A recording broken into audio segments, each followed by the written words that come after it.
దేవుని నామానికి మహిమ కలుగును గాక. ఈ రాత్రి కొద్ది నిమిషాలు మనమంతరము దేవుని వాక్యాన్ని ధ్యానం చేద్దాం. ఈ వాక్య పరిశీలన కూడికలో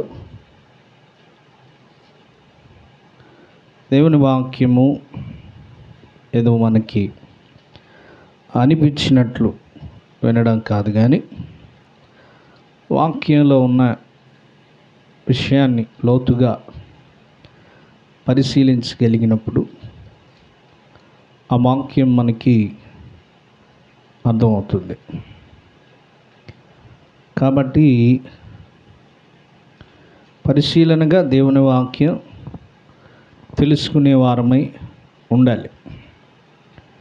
కాబట్టి రాత్రి యోహాను సువార్త అందులో నుండి ఈ 2025 సంవత్సరంలో ఇది 8వ మాసం, అంటే ఆగస్టు మాసం 1వ తారీఖు, ఆగస్టు 1 మనం ఉన్నాం. కాబట్టి మనం 2వ అధ్యాయంలో ఒక మాట చదువుకుందాం. యోహాను సువార్త 2వ అధ్యాయం 6వ వచనంలో ఒక మాట ఉంటుంది. 6వ వచనం, ఆయన మీతో చెప్పునది చేయుడనెను అన్నమాట. ఏంటంటే ఆయన మీతో చెప్పునది చేయుడనెను.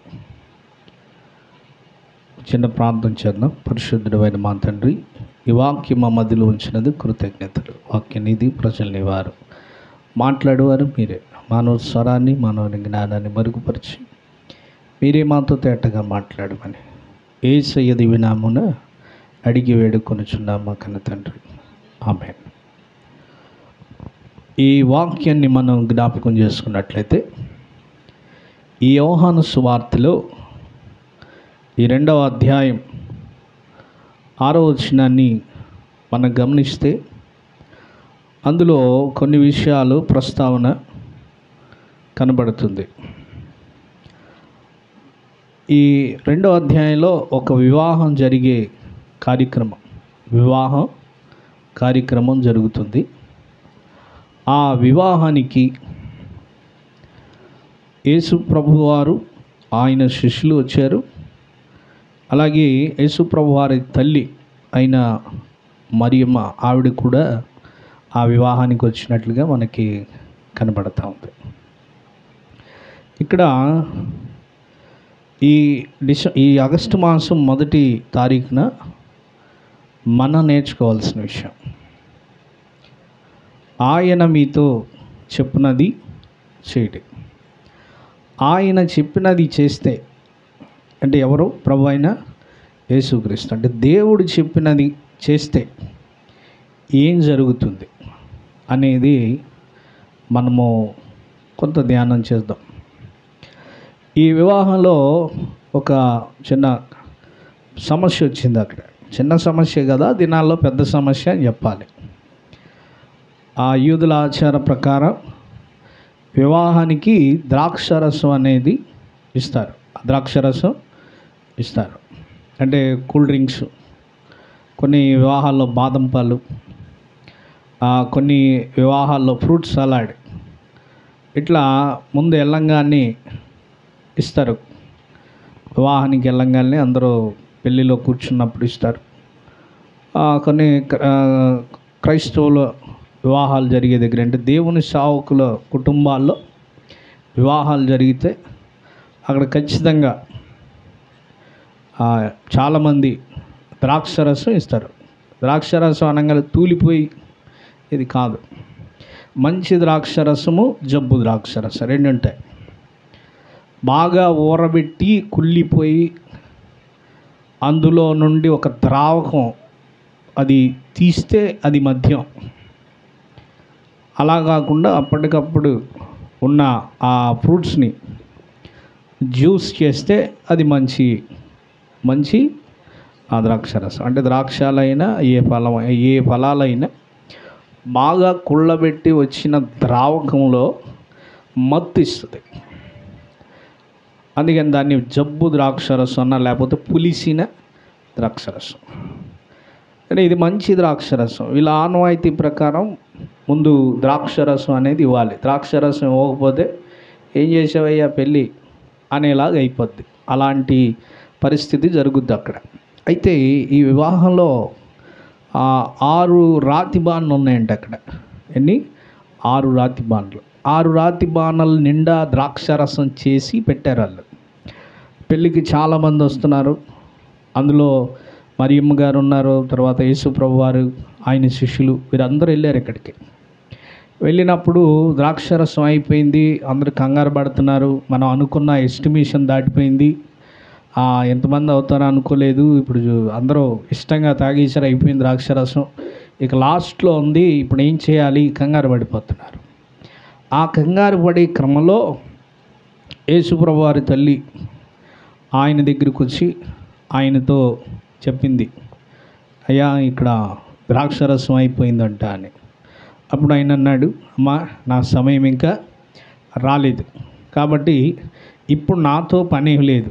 నా సమయం వస్తేనే పని, నా సమయం రాకముందు పని ఉండదు, కాబట్టి నా సమయము ఇంకా రాలేదు అని ఆయన చెప్పాడు. అక్కడ చెప్పినప్పుడు ఆమె ఏం చేసిందంటే, సరే సమయం రాలేదన్నాడు కదా అని వెళ్ళిపోకుండా అక్కడున్న పరిచారకులు ఎవరైతే ఆ యొక్క వివాహంలో విందుకి అందరికి అందిస్తున్నారో వారిని పిలిచి వారితో చెప్పింది, ఆయన మీతో చెప్పున్నది చేయడు.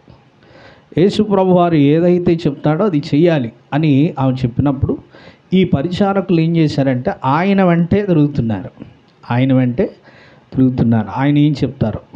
చివరిగా ద్రాక్షరసం పూర్తిగా అయిపోయిన తర్వాత ఆయన ఎద్దుకు వచ్చారు. అప్పుడు ఆయన అన్నారు, ఆ రాతి 6 రాతి బాణలు ఉన్నాయి కదా, ఆ బాణలు నిండా నీళ్లు పోయమని చెప్పాడు. ఇది 2వ అధ్యాయము. మనం చదువుతూ ఉంటే 11వ వచనం దాకా ఈ విషయం, ఈ సందర్భం మనకు కనపడుద్ది. అందులో 6 రాతి బాణల నిండా నీళ్లు పోసిన తర్వాత ఆయన ఏం చెప్పాడంటే, ఆ నీళ్లు ఆ బాణలో ముంచి తీసుకొని వెళ్ళి పెళ్ళికి ఎవరైతే మెయిన్ గెస్ట్ వచ్చారో ఆయనకి పోయమని చెప్పాడు. ఆ ద్రాక్షరసం తీసుకొని వెళ్ళి పెళ్ళి ప్రధాని అంటే పెళ్ళికి వచ్చిన ప్రధానమైన అతిథి అక్కడ తీసుకొని వెళ్ళి ఆయనకి ఆ ద్రాక్షరసం ఇచ్చాడు. అప్పుడు ఆయన అన్నాడు, ఇదేమిటి, ఎవరైనా మొట్టమొదటిగా మంచి ద్రాక్షరసం ఇస్తారు, బాగా అందరూ ద్రాక్షరసం తాగేసి కడుపు నిండిపోయేటప్పటికి అప్పుడు ఏమవుద్ది, జబ్బు ద్రాక్షరసం అంటే బాగా కల్తీ కలిసిపోయిన ద్రాక్షరసం ఇస్తారు. కానీ మీరేంటి ఇట్లా లేరే, మొదటేమో మంచి ద్రాక్షరసం మీరు దాచిపెట్టుకొని మొట్టమొదటిగా జబ్బు ద్రాక్షరసం ఇచ్చారు, ఇప్పుడేంటి మంచి ద్రాక్షరసం తీసుకొస్తున్నారు, ఇంత బాగుంది ఏంటి ఈ ద్రాక్షరసం, మరి ఇది ఇందాకే ఇవ్వలేదు ఎందుకని, ఎట్లా దాచిపెట్టారు అని అడిగారు.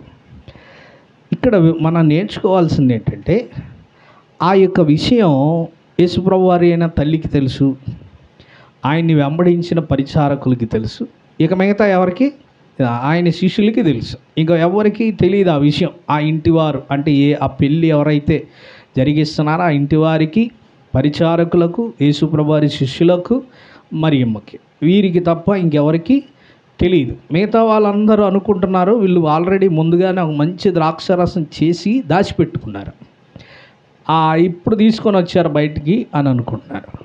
ఇక్కడ మనం నేర్చుకోవాల్సింది ఏంటంటే, దేవుడు చెప్పినది గనక చేస్తే, దేవుడు చెప్పినట్లు గనక మనం నడుచుకుంటే, మన జీవితంలో ఇప్పటి వరకు ఉన్న జీవితానికి ఆయన చెప్పినట్లు నడుచుకున్న తర్వాత ఉండే జీవితానికి చాలా వ్యత్యాసం ఉంటుంది.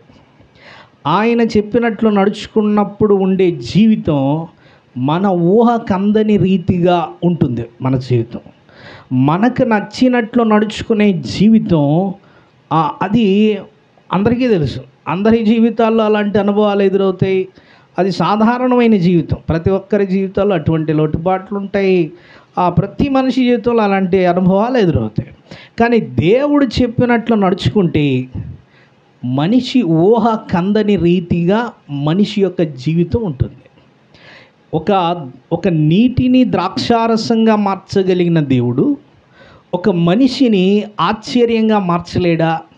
ఒక మనిషి జీవితాన్ని ప్రత్యేకంగా ఉంచడా అని ఆలోచించుకుంటే ఆయనకి అసాధ్యమైనది ఏది లేదు. ఇదే కదా మార్కులో అన్నాడు, నమ్ముట నీ వలనైతే నమ్మువానికి సమస్తము సాధ్యమే అన్నాడు. అదే యోహాను సువార్తలో 5వ అధ్యాయంలో ఇంకొక సందర్భం మనకు కనపడిద్ది అక్కడ. ఈ సందర్భంలో 5వ అధ్యాయం 1వ వచనం నుండి చూస్తే బెతస్దా అనే ఒక కోనేరు ఉంటుంది అక్కడ. ఆ బెతస్దా కోనేరు దగ్గర ఆ రోగాలతో పక్షవాతం కలిగిన వాళ్ళు, కాళ్ళు పోలియోలు, లేకపోతే గుడ్డి వాళ్ళు, కుంటి వాళ్ళు, మోగులు, అలా అందరూ అక్కడ ఉంటారు. వాళ్ళని తీసుకొని వచ్చి ఆ మంటపం దగ్గర, ఆ బెతస్దా అనే కోనేరు దగ్గర 5 మంటపాలు ఉంటాయి, అక్కడ వారిని వదిలేస్తారు.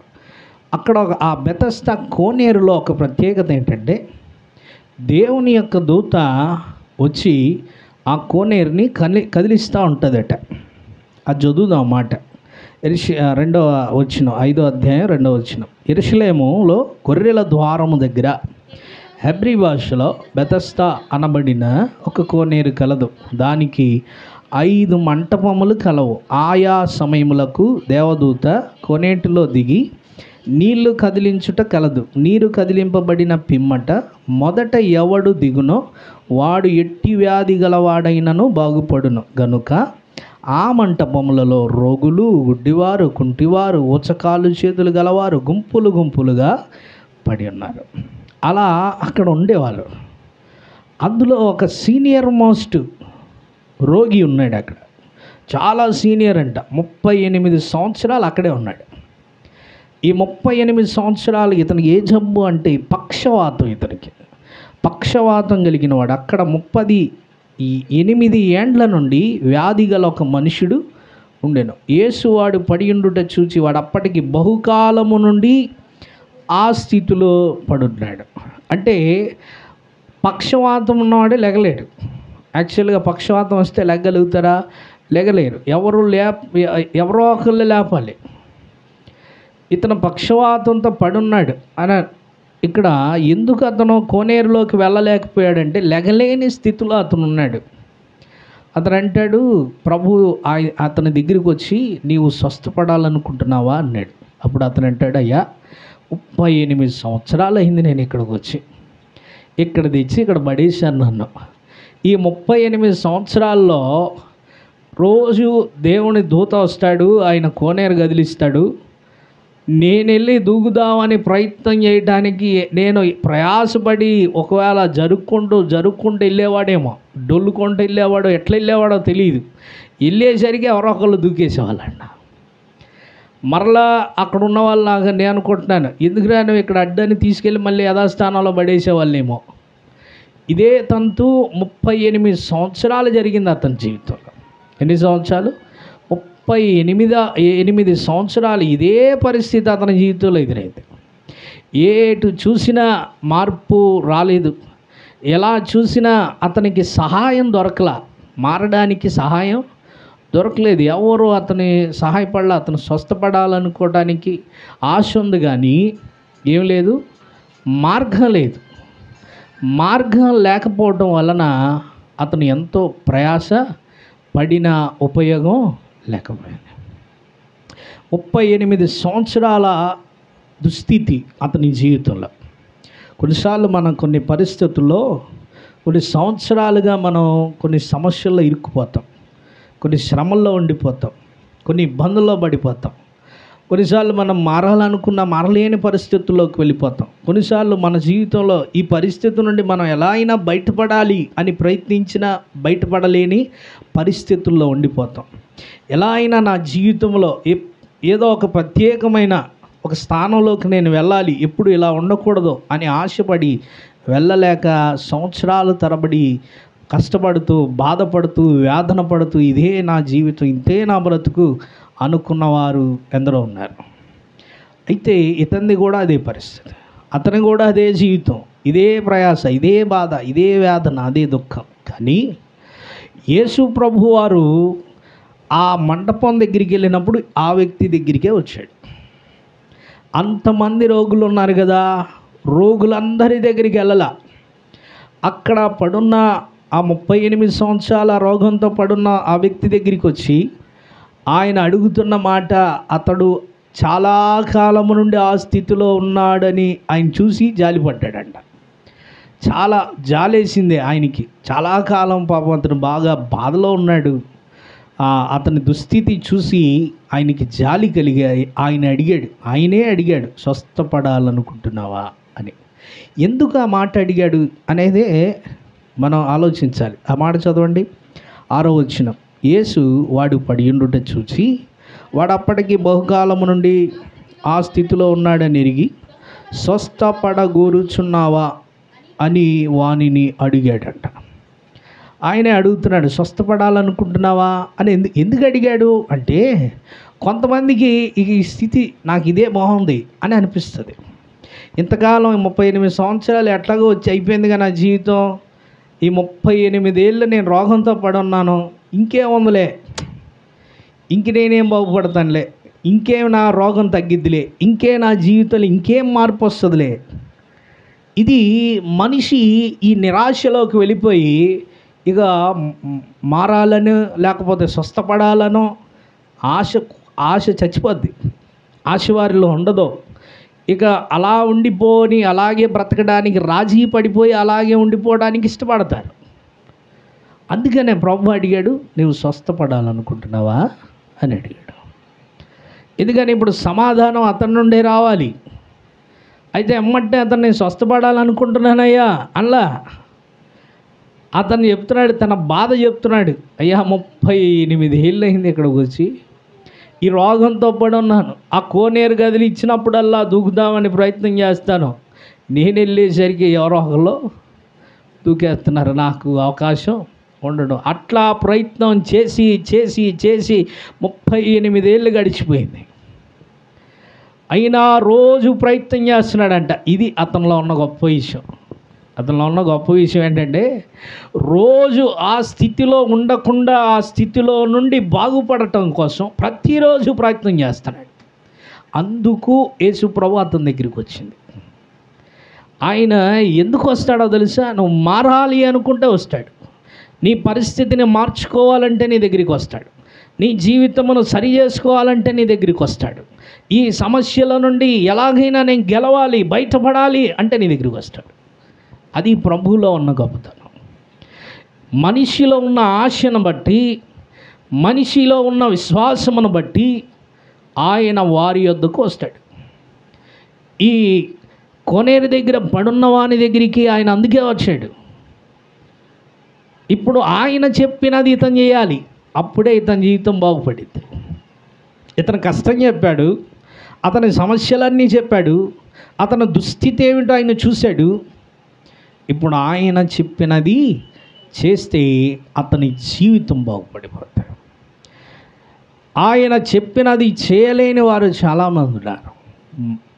బాగుపడాలని, స్వస్థపడాలని, ఆరోగ్యం కుదురుపడాలని, సమస్యల నుండి బయటపడాలని ఇలాంటి ఆశ ఉన్నవారు ఉంటారు. కానీ అందులో నుండి బయటకు రావాలంటే ఆయన మీతో చెప్పున్నది చెయ్యాలి. ఎవరో సృష్టికర్త చెప్పింది చేస్తే మన జీవితం మన ఊహకందని రీతిగా మారగలదు. క్రీస్తులో ఉన్న గొప్ప విషయం ఏంటంటే, మనలో ఆశ ఉంటే, విశ్వాసం ఉంటే ఆయన నన్ను మార్చగలడు, నా జీవితం మారాలి, నన్ను ఆయన మార్చాలి అని ఎప్పుడైతే మనం అడుగుతామో, ఎప్పుడైతే ఆయన దగ్గర మొరపెట్టగలుగుతామో, ఎప్పుడైతే ఆ విశ్వాసంతో మనం ఎదురు చూడగలుగుతామో, నిరీక్షణతో ఎదురు అప్పుడు ఆయన మన దగ్గరికి వస్తాడు. మన దగ్గరికి వస్తాడు. రాత్రి పాటలు వింటా ఉన్నా, వెలుగు రేఖ అని, ఎప్పుడో 25 ఏళ్ళ పైన అయిపోయింది ఆ పాటలు. దాంట్లో ప్రభువా ప్రభువా కడలేని మా గాథ వినవా, ప్రభువా ప్రభువా ఇకనైన మా జాలి కనవా, ఎన్నాళ్ళు ఎన్నాళ్ళు ఎన్నాళ్ళు ఈ మాకి శోధన ప్రభువా. బాగుంటుంది ఆ పాట. భక్తుడు రాసిన పాటల సారాంశం ఏంటంటే, ఎన్నాళ్ళు నైనా నాకు ఈ శోధనలు, ఎన్నాళ్ళు నాకు ఈ శ్రమలు, ఎన్నాళ్ళు నాకు ఈ వేదనలు, కడలేని నా జీవితం అంటే గమ్యమే లేని నా బ్రతికే అయిపోయింది. నా యొక్క జీవితం ఎలా ఉందంటే సముద్రంలో ఉన్న నాకు ఒడ్డు తెలియట్లా. నేను ఎలా ఒడ్డుకెళ్ళాలో నాకు మార్గం కనపట్లేదు. ఆ కడకు చేరగలిగే మార్గం నాకు కనపడలేదు. కడలేని బ్రతికైపోయింది, నాకు కడకు చేరలేని బ్రతికైపోయింది. కాబట్టి ఎన్నాళ్ళు నాయనా నాకు ఈ శోధన, ఎన్నాళ్ళు నాకు ఈ శ్రమ, ఎన్నాళ్ళు నా జీవితం ఇలాగుండాలి, ఇదేనా నా బ్రతుకు అని ఆ పాట రాశాడు. నాకు ఆ పాట విన్నప్పుడు అనిపించింది, ఇతను దేవుణ్ణే అడుగుతున్నాడు, మనుషుల్ని అడగలా. దేవుని దగ్గర మొరపెడుతున్నాడు, ప్రభువా ఇంకెంతకాలం ఈ పరిస్థితి, ఇంకెంతకాలం ఈ దుస్థితి, నీవు నన్ను మార్చు నాయనా, నీవు నా జీవితమును మార్చు, నీవు నా పరిస్థితులను మార్చు, నీవు నా శ్రమల నుండి విడిపించు, నీవు నా కన్నీటి నుండి విడిపించు, నీవు నా వ్యాధన నుండి విడిపించు, నా దుఃఖం నుండి విడిపించు అని మొరపెడుతున్నాడు. ఇక్కడ ఈ వ్యక్తి కూడా మొరపెడుతున్నాడు, నేను 38 సంవత్సరాలు అయింది ప్రభువా ఇక్కడికి వచ్చి, ఈ 38 సంవత్సరాల్లో నేను బాగుపడడానికి చేయని ప్రయత్నం లేదు, ప్రయత్నం చేస్తానే ఉన్నా. ఆ కోనేరులోకి వెళ్దాం అనుకుంటాను, అక్కడ దాకా వెళ్ళేసరికి ఎవడో ఒకడు వచ్చి దూకేస్తున్నాడు, నాకు అవకాశం ఉండడం లేదు.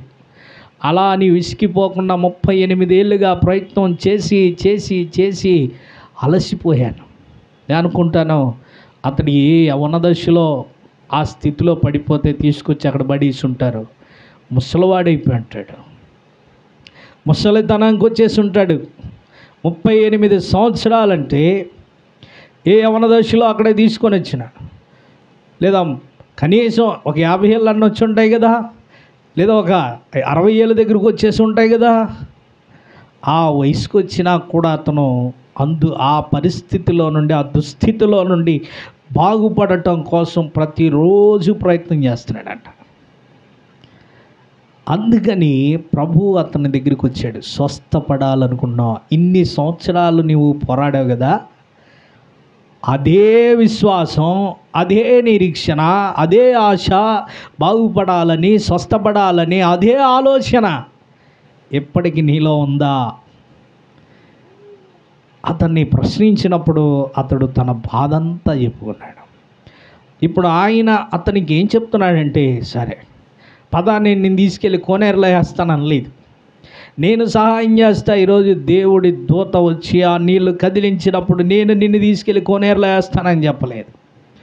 అని ఏమన్నాడంటే, నువ్వు లేచి నీ పరుపు, ఇప్పుడు నీ పరుపే నీ సమస్య, అది అక్కడ ఉందని వాడేబడి ఉంటావు, అది ఉండకూడదు, నీ పరుపు అక్కడ ఉండకూడదు. ఎందుకని నీకు అది ఇక ఉండే కొంది, మీరు ఎప్పుడైనా చూడండి శ్రమలో ఉండే కొంది అలవాటు అయిపోయింది అనుకో, ఇక అయ్యే బాగుంటాయి.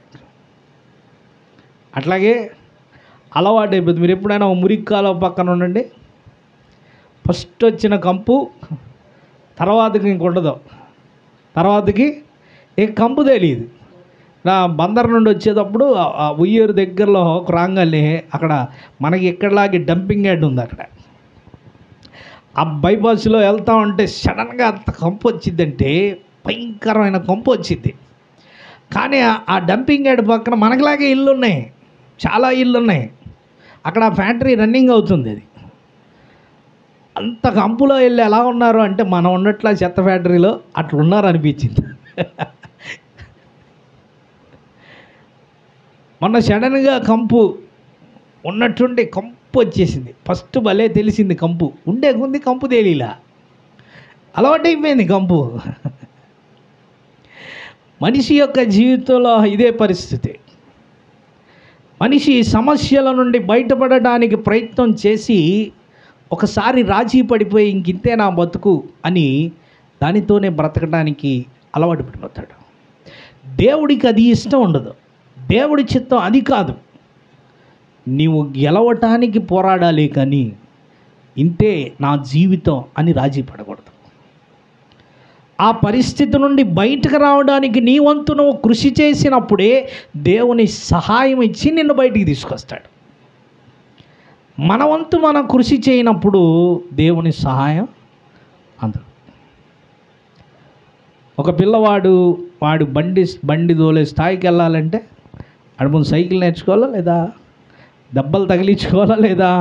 కింద పడతాడు, దెబ్బలు తగిలితే ఎన్ని దాటుకొని వచ్చిన తర్వాత అప్పటికి కొంతమంది నేను చూశాను, సైకిల్ ఎక్కి దెబ్బలు తగిలి ఇక మళ్ళీ జీవితంలో సైకిల్ తోలుపోని వాళ్ళు ఉన్నారా లేదా? ఉన్నారు. ఇక మళ్ళీ అమ్మ ఇక దెబ్బలు తగినాయి, ఇక మళ్ళీ జీవితంలో నేను సైకిల్ తోలుపోను అని ఇక సైకిల్ తోలుపోలా అట్లాలో ఉన్నారు. కానీ కొంతమంది అట్లా కాదు, దెబ్బలు తగిలినా, ఎన్ని ఎదురైనా, ఎన్ని ఇబ్బందులు ఎదురైనా, ఎలాంటి పరిస్థితి ఎదురైనా నేను నేర్చుకోవాలి అని ఆ గురి ఒకటి పెట్టుకుంటారు, ఆ లక్ష్యం ఒకటి పెట్టుకుంటారు. దేవుని దృష్టిలో కూడా మనిషిలో దేవుడు చూసేది ఏంటంటే, నీవు ఉన్న పరిస్థితుల్లో నుండి బయటకు రావడానికి నీ నిరీక్షణ చూస్తాడు, నీలో ఉన్న ఆశను, నీలో ఉన్న విశ్వాసాన్ని చూస్తాడు. దాని కొరకు నువ్వు ఎంత పోరాడుతున్నావు, అందులో నుండి బయటకు రావడానికి నీ ప్రయత్నం ఏంటి. మన జీవితంలో సమస్యలైనా, శ్రమలైనా, శోధనలైనా, వ్యసనాలైనా, ఏదైనా మనము అందులో నుండి బయటికి రావాలంటే మనము ప్రయత్నం చేయాలి. మనం ఏం చేయాలి? ప్రయత్నం చేయాలి. ఖచ్చితంగా ఆ ప్రయత్నంలో దేవుని సహాయం కోరాలి. ఆ ప్రయత్నంలో దేవుని సహాయం కోరాలి. ఇంకోటి, స్వబుద్ధిని ఆధారం చేసుకోకూడదు. సొంతగా మనము బయటికి రాలేం, సొంతగా మనము గెలవలేం. కాబట్టి దేవుని సహాయము మనం అర్జించాలి, ఆయన్ని కోరాలి, ఆయన సహాయం కోరుకోవాలి. అప్పుడు ఆయన మనకు ఒక మాట చెప్తాడు, ఆయన ఒక సూచన చెప్తాడు, ఆయన ఒక పని చెప్తాడు. ఆయన చెప్పినది చేస్తే అందులో నుండి మనము బయటపడగలుగుతాం. ఎప్పుడైతే ఆ వ్యక్తికి ఆయన చెప్పాడో, నీవు నీ పరుపు ఎత్తుకొని నడుము అన్నాడు, వెంటనే అతను లేచి అతన్ని పరిపెత్తుకొని అతను నడుచుకుంటూ సంతోషంగా అతను వెళ్ళిపోతున్నట్లుగా కనపడుతుంది. రాత్రి మనం నేర్చుకోవాల్సిన విషయం ఇందులో, ఈ ఆగస్టు మాసంలో అయినా నీ జీవితంలో మార్పు రావాలనే కోరిక నీలో ఉంటే, అందులో నుండి బయటకు రావడానికి, ఆ పరిస్థితుల్లో నుండి బయటకు రావడానికి, ఆ యొక్క శోధనలో నుండి బయటకు రావడానికి, ఆ శ్రమల్లో నుండి బయటకు రావడానికి, ఆ ఇబ్బందుల్లో నుండి బయటకు రావడానికి, ఆ వ్యసనాల్లో నుండి బయటకు రావడానికి దేవుని సన్నిధిని ఆశ్రయించాలి. దేవుని పాదాల దగ్గర మొరపెట్టగలిగే వారమండి. దేవుణ్ణి అడగాలి, ప్రభువా నేను ఈ పరిస్థితిలో నుండి బయటపడాలి, నాయన నన్ను విడిపించు, నాకు ఈ సమస్య నుండి విడిపించు, ఈ పరిస్థితుల నుండి విడిపించు నాయన, నీవు చెప్పినది నేను చేస్తాను. ఆయన విడిపిస్తాకి కండిషన్ ఏంటంటే, ఆయన మీతో చెప్పింది చేస్తారా? చేస్తేనే జరుగుద్ది. ఆయన చెప్పినది చేయకపోతే మనం అందులో నుండి బయటికి రాలి. ఆయన చెప్పినది చేస్తే ఆశ్చర్యమైన కార్యాలు చూడగలుగుతాం. ఆ ద్రాక్షారసం అయిపోయింది, పరిచారకులు ఆయన చెప్పింది తూచా తప్పకుండా చేశారు కాబట్టి అక్కడ దేవుని కార్యం జరిగింది. ఈ రోగంతో 38 ఏళ్ళు పడున్న వ్యక్తి ఆయన చెప్పినది చేశాడు కాబట్టి అతను అందులో నుండి, ఆ రోగములో నుండి బయటికి రాగలిగాడు, స్వస్థపడగలిగాడు. ఈ రాత్రి మనం కూడా ఆయన చెప్పినది, ప్రభు అయిన యేసుక్రీస్తు వారి చెప్పినది చేయగలిగితే మన జీవితాన్ని కూడా దేవుడు మారుస్తాడు. ఎప్పుడైనా అడిగా, ప్రభువా నువ్వు చెప్పు నాయనా, నీవు చెప్పినది నేను చేస్తాను, నువ్వు ఎలా ఉండమంటావో నేను అలా ఉంటాను, నువ్వు నన్ను ఏం చేయమంటావో చెప్పు, నేను చేస్తాను. కానీ నా జీవితం ఇలా ఉండకూడదు, నా కుటుంబం ఇలా ఉండకూడదు, నా పరిస్థితులు ఇలా ఉండకూడదు నాయనా. నా జీవితంలో గొప్ప మార్పు, నా జీవితంలో గొప్ప కార్యం, నా కుటుంబంలో గొప్ప కార్యం జరిగించు. 7 నెలలు అయిపోయింది నాయన, ఈ 2025లో 7 నెలలు గడిచిపోయినాయి. 8వ మాసంలోకి వచ్చాను. ఈ నెలలో అయినా ప్రభువా నేను ఒక తీర్మానం చేసుకుంటాను, నీవు చెప్పినది నేను చేస్తాను, మీరేం చెప్తారో అది చేస్తాను ప్రభువా అని ప్రభువుని అడుగు. ఆయన ఏం చెప్తాడు? స్పాన్సర్ చేయమని చెప్తాడా? చెప్పడు. ఆయన ఏం చెప్తాడు? దశమభాగం ఇమ్మని చెప్తాడా? చెప్పడు. ఆయన ఏం చెప్తాడు? నీ లోకం సంబంధించినవి ఏవి, నీ ఆర్థికపరమైన సంబంధాలు అవేవి దేవుడు అడగడు.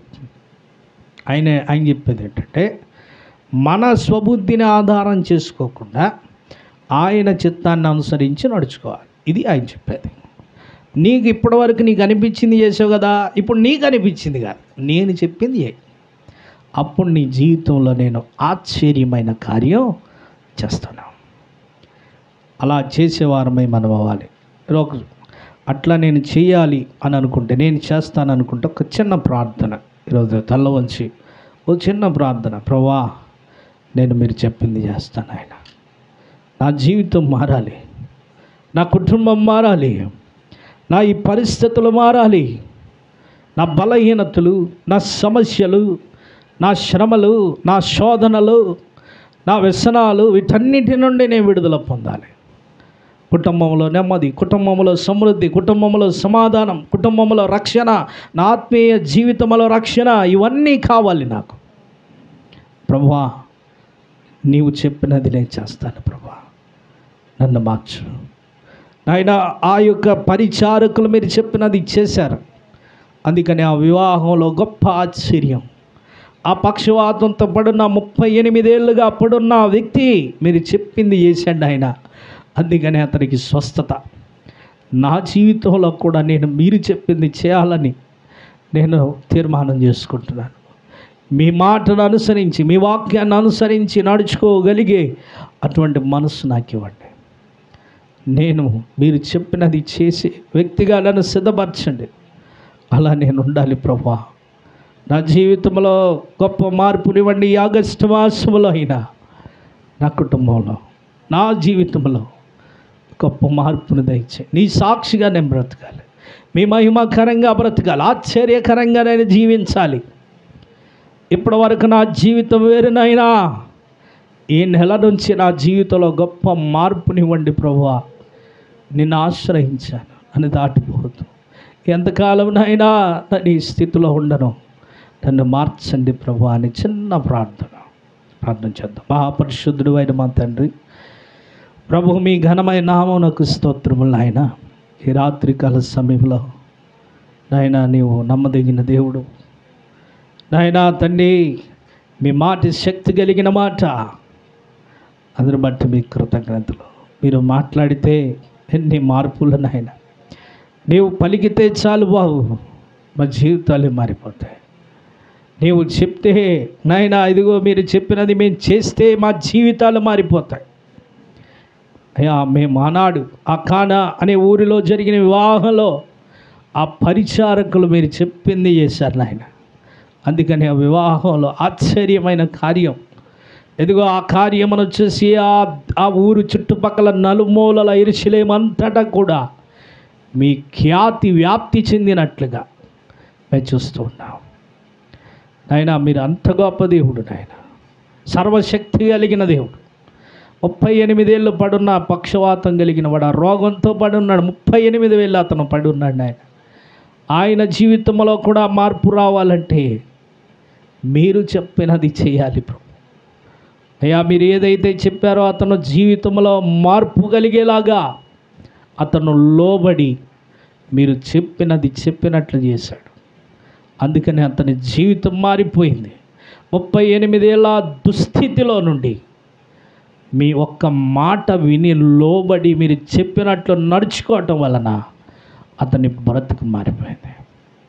ఆ తర్వాత అతడు మీరు చెప్పినట్లే నడుచుకుంటూ జీవించాడు. ఈ దినాల్లో మేము నాయన ప్రభువా కనికరించండి. శ్రమలు, సమస్యలు, శోధనలు, ఇబ్బందులు, ఇరుకులు, నాయన బలహీనతలు, అనారోగ్యాలు, ఇలాంటి వాటన్నిటిలో పడుందాం. మేము కూడా 38 ఏళ్ళు అతను పడున్నట్లుగానే మేము కూడా కొన్ని పరిస్థితుల్లో పడున్నాం బాబు.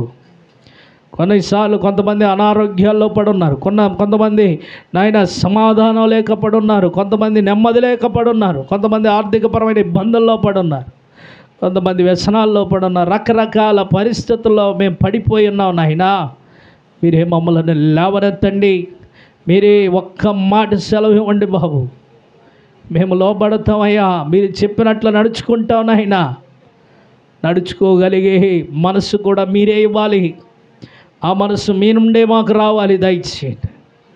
మా జీవితాలను మార్చండి, మా కుటుంబాలను మార్చండి.